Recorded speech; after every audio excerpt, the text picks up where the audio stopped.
Ladies and gentlemen, boys and girls, gather around your radio for the most exciting program to ever grace your airwaves. With tales of suspense, intrigue, romance, and adventure, it's Radioactive Theater. Radioactive Theater is brought to you by the fine folks at Great Stone Coffee, the Lake's Living Room, located in the heart of the Lake of the Ozarks. Be sure to stop by Great Stone Coffee every month to see Radioactive Theater live and in person. And don't just have a great day, have a great Stone Day.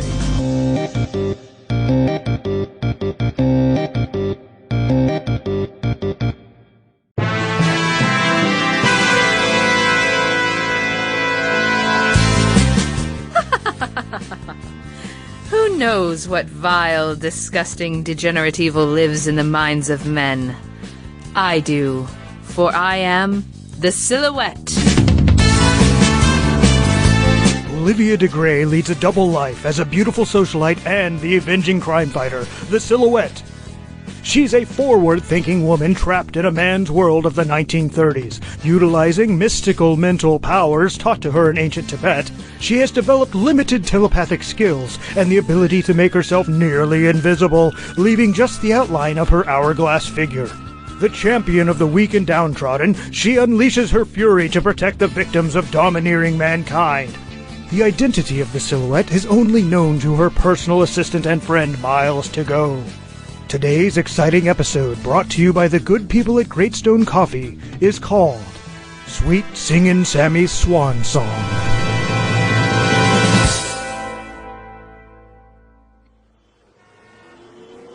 First I was afraid, I was petrified. Good evening, Singin' Sammy. Chilly night tonight, isn't it? Indeed it is. Thank you, sir. At first I was afraid, I was petrified. Hello, Sam. Wish me luck tonight. I'm going out with a new guy. Gee, I hope he isn't a jerk like the last one. All the luck in the world, miss. Thank you. At first I was afraid, I was petrified, thinking I could never live. Well, well, well. Look, Bruce, if it ain't our old pal Singin' Sammy. Why, he's standing on the same corner after we told him to pay protection money or move. Yeah, Ned. He don't pay tribute, and he don't scare. Now, you just go away, Ned Anderthal. And you too, Bruce Forrest. I don't have enough money to pay rent anywhere, much less your extortion fee. Life on the street is hard enough without the likes of you, so go away. Oh, you're breaking my heart, Sammy. But we got rules on our turf. Bruce, be so kind as to escort our guest into our office alleyway over here. Now wait a minute. So we can make him see things our way. Take your hands off me, Bruce. You leave me alone. Come on, Sammy. We're your buddies. All we want to do is just talk to you in private, like. But I already told you before, I don't need protection. Nobody else bothers me, even the cops. Because I'm homeless, and I'm trying so desperately to provide for myself. Bring him back over here, Bruce. This looks private enough to me. Okay, Ned. No, wait. No. Sammy, I'd like to introduce you to my little friend. His name is Mr. Blackjack. Oh, please, no. I bruise so easily. Shut your trap, Songboy. Hold it, Bruce. Don't let him squirm. Please, I can't take it. I haven't enough money to pay you, I'm telling you. Okay, Ned. Give him the once-over. So listen up, Singin' Sammy. Next time you either fork over $1 a week, or you get beat. Like this. $1 a week or you get beat. That's hilarious, Ned. Oh, that smarts. Ow! Ow! Now that hurt. Okay, Bruce. I think he's learned his lesson. Dump him over the wall and let's go.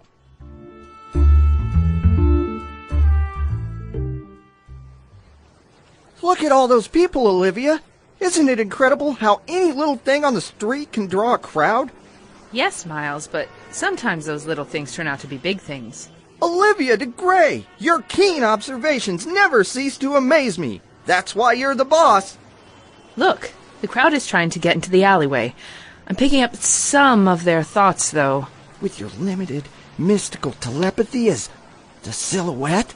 Yes, Miles. Somebody's hurt. All right. Make way. Everybody move. Officer Patio Cake is on the job. Leave it to us cops to figure it out. The ambulance is coming, so make room. Oh, good evening, Miss DeGray and Mr. Togo. What's wrong, Patty? What's happened here? Saints and Begorra, it's poor, sweet, singing Sammy. Look at him laying there all smashed up. Looks like he got run over by a truck. Ah, for the love of Mike, out of the way! Move it!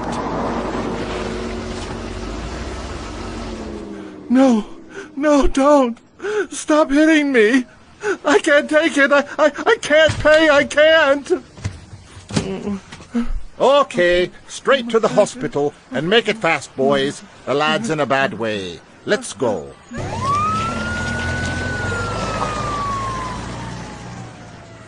I may not be the sharpest tool in the shed, Olivia, but it looks and sounds as if somebody beat him up. But who would hurt sweet singing Sammy? He's a gentle soul. I don't know, Miles, but I think the silhouette can figure it out.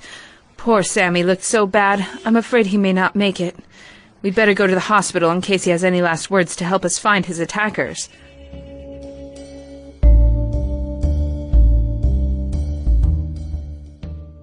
Of course. You can see Singing Sammy. You aren't family, but he has no one else. How is he, Doctor? Triple concussion. The diagnosis is not good, I'm afraid. Poor Sammy! What do you think happened, Doctor? Well, the police report listed it as a hit-and-run case. In my opinion, he was beaten with some blunt instrument. A piece of pipe or Mr. Blackjack. He's right in here. Oh, don't. Please. No. I don't think you'll get much out of him, but you can try. I'll be back, conveniently, in a few minutes. I can't pay. I don't need your protection. Sam, it's me, your friend Olivia. I've come to help you, and Miles is here too. Do you remember him? Hey, Sammy, tell us what happened. Keep away from me. Let me go. No. I'm afraid he's delirious, Miles. Sam, listen to me. We are not going to hurt you. You're safe now. Who did this to you and why? They told me I had to pay for protection. $1 a week or I'd get beat. No, stop hitting me.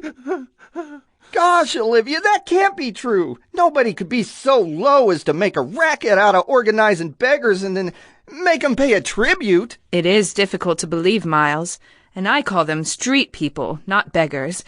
Sammy, listen to me. Who's been trying to make you pay extortion money to them? No.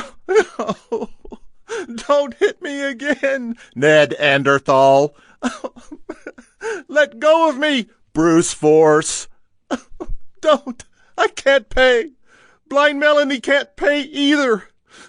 You tried to make Melanie pay, and now you're trying to shake me down too. Oh, stop beating me. Oh. Well, that was lucky. He gave us the names of the thugs before he passed out. I'll go get the doctor. Yes, Miles. Fortunate indeed, but I'm afraid it's more than that. What? Sammy has sung his last ballad. You mean? He's dead. It was sweet singing Sammy's swan song. That was the title of this episode! I should have known.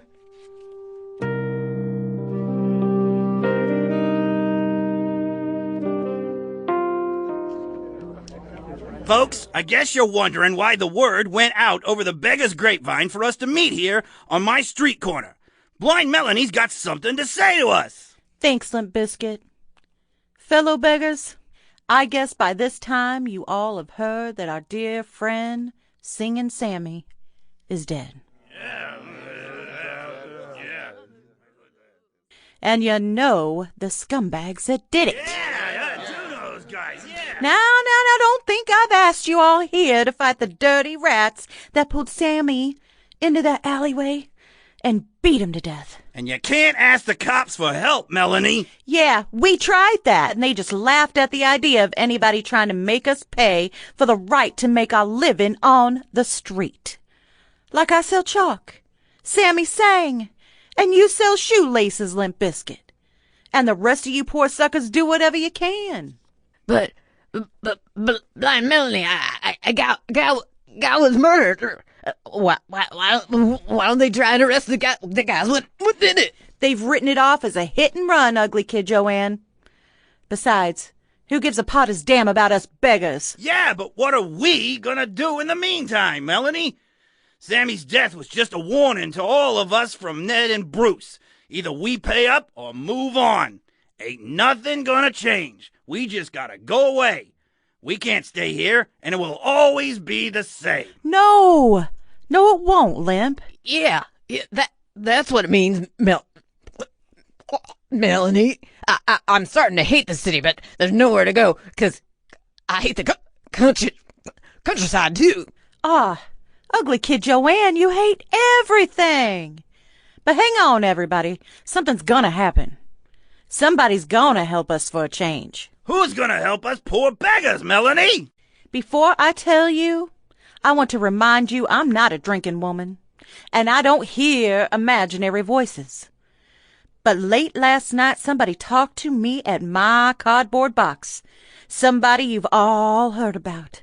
Somebody you may not believe in because you've never actually seen her. Just an outline of an hourglass figure. The Silhouette.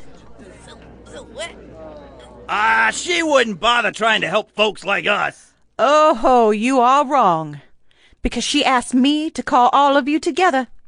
She promised me that she'd come here tonight and tell us how she's gonna help. Oh yeah? She ain't even real. Well, when's she coming then? Why I ain't just here yet? But I am here, ugly kid Joanne. Where'd that laugh come from? Sounds like it came from behind Melanie. It came back from in the alley. Wait, don't be frightened. I am the Silhouette. I've come here to help.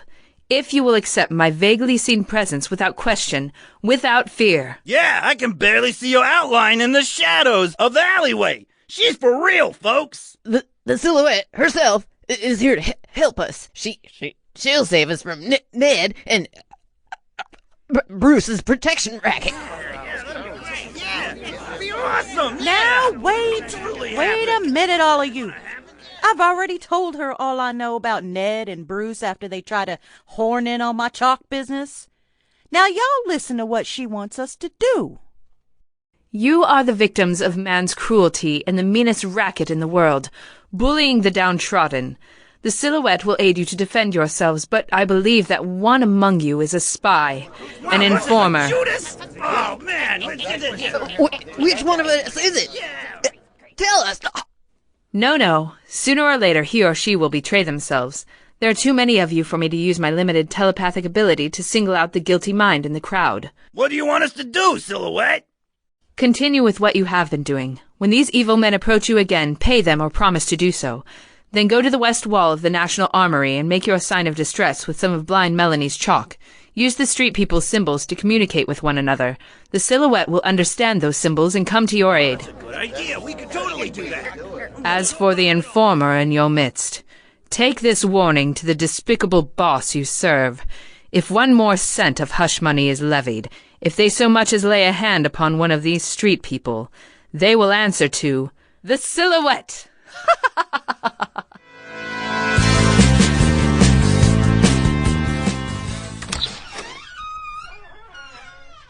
Who's there? Is that you, Bruce? Yeah, it's me. What took you so long? Say, you look like you a real beggar with those dark glasses and that cane. Yeah, I used to make a living playing this blind and lame gig on the streets until you showed me how to make some easy money. Well, what happened at the meeting with Blind Melanie and a gang of freaks? Oh, plenty. You look like you saw a ghost or something. Well, it ain't no ghost, but pretty close to it. Well, what then? I heard something tonight. Well, I don't want to hear again. The voice of a gal you could only barely see. She was right there, sort of, but talking to all of us. You're losing it, Bruce. You get stupid when it comes to talking about ghosts and spooks. No, Ned, it's true, I tell you. You heard about this crime-fighting chickie, the Silhouette, haven't you? Yeah, I heard about some almost invisible dame with powers of the mind. So what? It's just made up hooey. She was at the meeting. That's why Blind Melanie called it. The Silhouette got the low down skinny on us and our racket from her. Now that spooky broad is out to get us. How's she gonna do that, Brucey? She's got it all fixed for the beggars to put their distress signs on the wall of the National Armory the first time we try to collect any more dough. Then she'll hunt us down. You say the Silhouette got all of the info on us from Blind Melanie? Yeah, so I'm telling you, well, we gotta lay off. And kiss all that easy money we got from the beggars goodbye? Not on your life. But Ned, the Silhouette is really smart.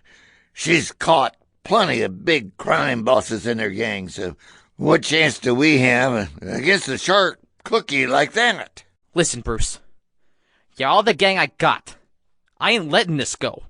I got plenty of brains and I got an idea on how to get rid of this trouble-making frail. All right, but how you gonna do it? All we gotta do is kidnap Blind Melanie. Bring her here to our hideout. Keep her here. Oh, that's some plan, and get the Silhouette hot on our trail. That's just what I want. To be sure she gets here, you're gonna chalk a fake message from Melanie on that armory wall. You know the beggar signs, use them. But what's gonna happen when the Silhouette comes to rescue Melanie, and well, then what? Then she's gonna walk into the sweetest little trap we ever sprung. Ain't you been listening? This gal's practically invisible and got weird powers. I don't gotta see her. All I have to do is hear her talk, or give that creepy laugh she always does and shoot in that direction. Okay, Ned, okay. I hope you know what you're doing is all. I ain't gave you a bum steer yet, have I? Let's go grab Blind Melanie and bring her down here.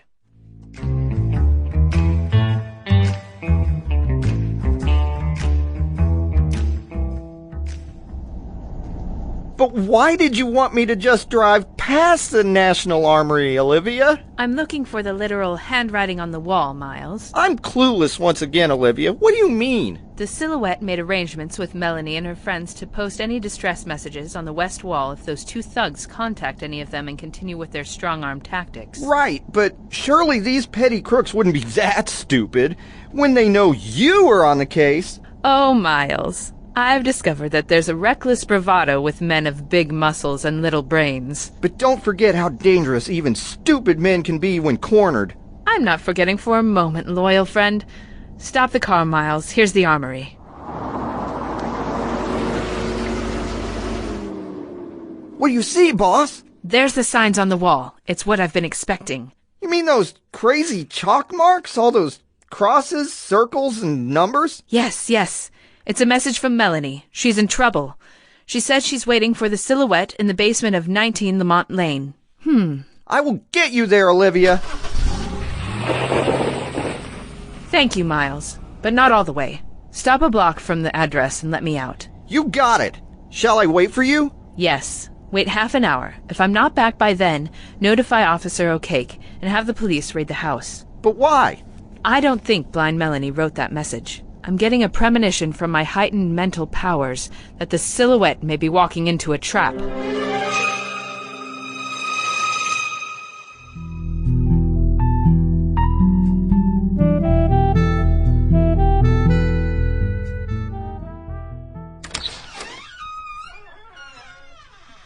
Is that you, Bruce? Yeah, it's me. Well, where are you? How about some light? Okay, I just wanted to be sure. Well, what's the big idea sitting here in the dark? Whoa! What are you doing with that Tommy gun? When the Silhouette comes here looking for her blind beggar's friend, I'm gonna spray this room with lead from floor to ceiling. It won't matter if I can't see her. I won't miss. Then our troubles will be over. Well, I put the message on the armory wall like you said to do. How long ago? About an hour. Then she'll be here soon. That freaky frail moves fast from what I hear. So how you gonna know when the Silhouette gets here? What if she don't talk or laugh? She gotta open the door, doesn't she? She ain't no ghost. What can walk through walls? She comes as close as being a ghost as anything I ever seen. How does she do it? I mean, how does she turn herself nearly invisible? By hypnotism. Whatever the hell that is. Oh, yeah. I knew a guy in the circus that could do that. Well, leastways, he claimed he could, and... Shut up already. Go get blind Melanie and bring her in here.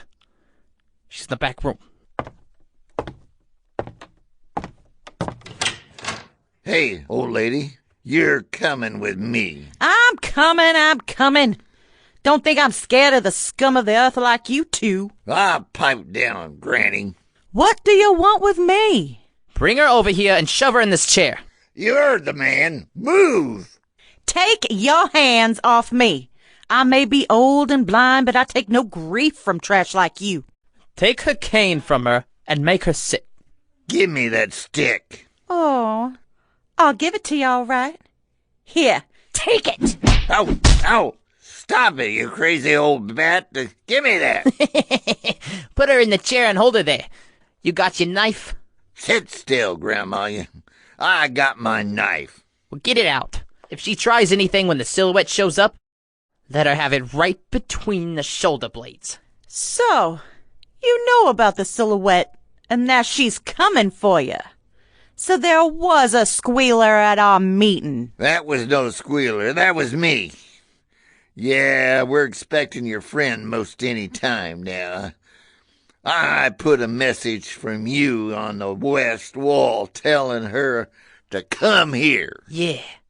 We're just waiting for that door to open, 'cause that's the only way she can get in or out. If this Silhouette gal's got a gun and starts firing away, you'll get yours, Blind Melody. Ha!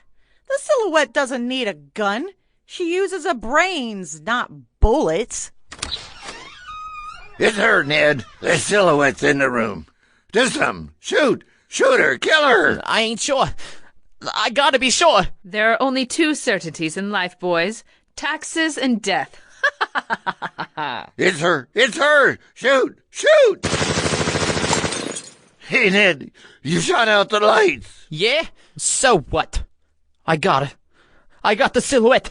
Come on, let's get out of here. What about the old broad? Now listen up, Blind Melanie. Get out. Tell all your friends we'll be seeing them real soon. Tell them we killed the Silhouette. Tell them if they don't pay up, when they'll get the same thing Sweet Sammy and Ghost Goily got. Come on, Bruce. Let's go to Side Pocket Pool Hall. Oh, Silhouette! She's dead. Who can help us now? You can still count on me, Blind Melanie. You're not dead? How could he miss hitting you? Simple. I suspected a trap, and after I opened the door, I walked across the room and stood behind them, while they foolishly hesitated in fear. But your voice! It came from near the door. Ventriloquism, a trick of projecting the voice that I learned on the case of the deadly dummy. Now, you need to leave here and meet up with Limp Biscuit and gather all of your friends. Then have everyone head over to Side Pocket's pool hall. That's where Ned and Bruce said they were going.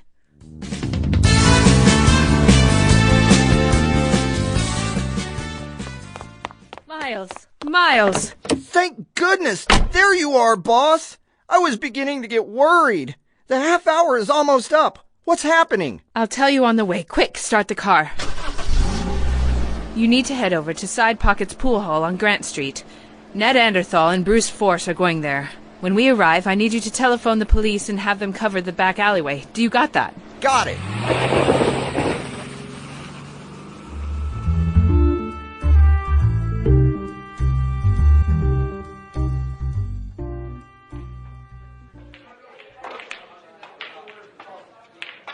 Aw. What's the matter with you, Brucey? I thought you could play pool.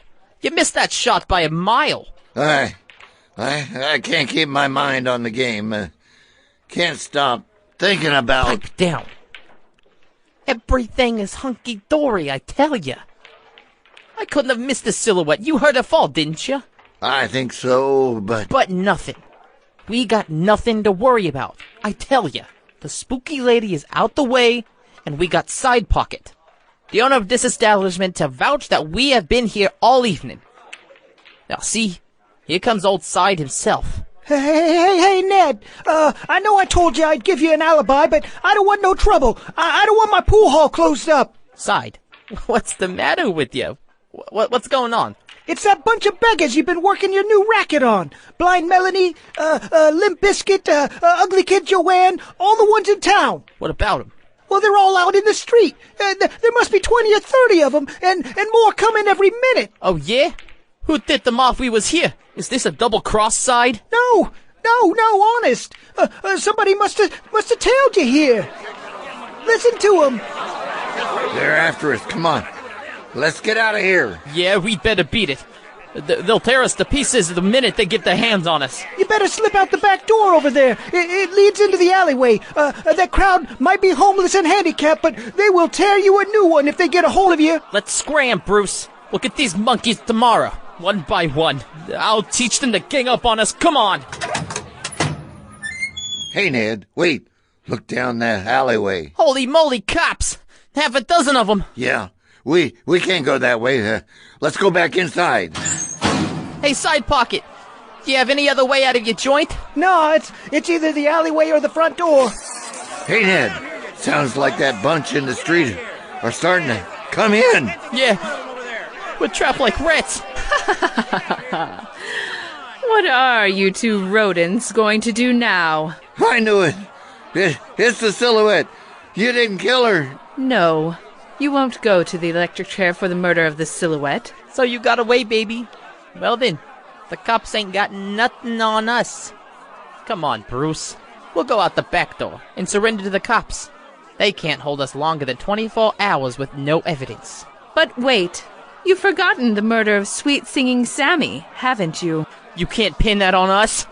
Make for the back door, Bruce. The back door is locked now, Ned. What are we gonna do? Ned, those people out there, they are the homeless, the physically challenged, the indigents of society, but their strength in numbers, the strength of a long-suffering fury that could mean your death, if they got their hands on you. What do you want, Silhouette? What's your game? I want your confession to the murder of sweet-singing Sammy. If we confessed, we keep that mob away from us? I ain't confessing to nothing. I'm not writing a one-way ticket to the big house. It's your choice, boys. A chance before a jury of your peers or that angry mob. Be quick. Make up your mind. Stop them, Silhouette. I confess, yeah. We killed Singer Sammy. It was Ned. He accidentally beat him to death while I was holding him. Why, you dirty squealer, I'll... Stop, Ned Anderthal. One false move and I'll let those people you tormented have you. Wait, everyone. Wait for my signal. This is your last chance, Ned. There's the pool hall's blackboard behind you on the wall. Here's a piece of blind Melanie's chalk. Imagine that. Write your confession of the murder of sweet Sammy and sign it. Write what I dictate to you. You win, Silhouette. We, Ned Anderthal and Bruce Force. We, Ned Anderthal. Confess. And Bruce Force. Confess on Tuesday night at 7 o'clock. Confess on Tuesday night. We did willfully beat Sweet Sammy Songbird. We did. To death. Willfully beat. With Mr. Blackjack. Sweet Sammy Songbird to death with Mr. Blackjack. Sign it. Now you, Bruce Force. Okay. Now we did what you asked. Now what, Silhouette? Walk to the back door. Open it. Call to the police in the alley. Tell them you surrender. But Bruce said it's locked. You locked it and you took the key. I simply unlocked it while you were writing. I guess I'm kind of difficult to see, remember? Go with Ned, Bruce. Behind that door, a blindfolded woman with a sword in one hand and finely balanced scales in the other waits for you. Oh, jeez. Not another crime-fighting female. No, Ned. I am speaking metaphorically of Lady Justice, and you've mocked her name long enough. Her revenge for your crimes will be swift and fitting.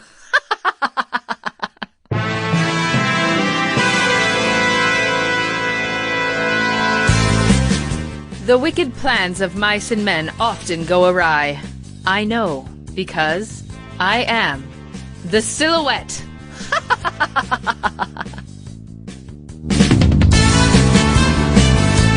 Tune in next week for another thrilling episode of The Silhouette, brought to you by Great Stone Coffee.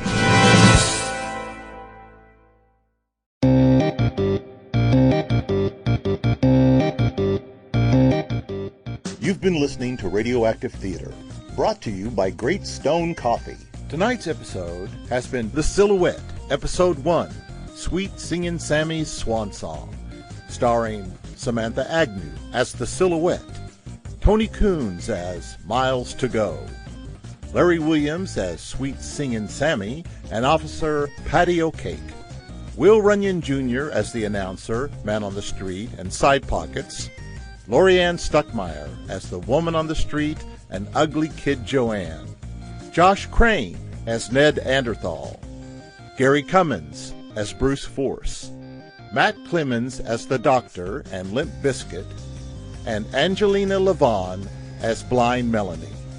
The Silhouette is written and directed by Larry Williams and produced by Will Runyon Jr. Make sure to be in front of your radio again next time for another amazing adventure with Radioactive Theater. Visit radioactivetheater.com for additional podcasts, live show dates, merchandise, and more. Find the Radioactive Theater podcast on your favorite podcatcher, and don't forget to like, subscribe, and leave a 5-star review. It really helps us grow the show. Want to do more to support Radioactive Theater? Go to patreon.com/radioactivetheater to donate. Thank you, and good night.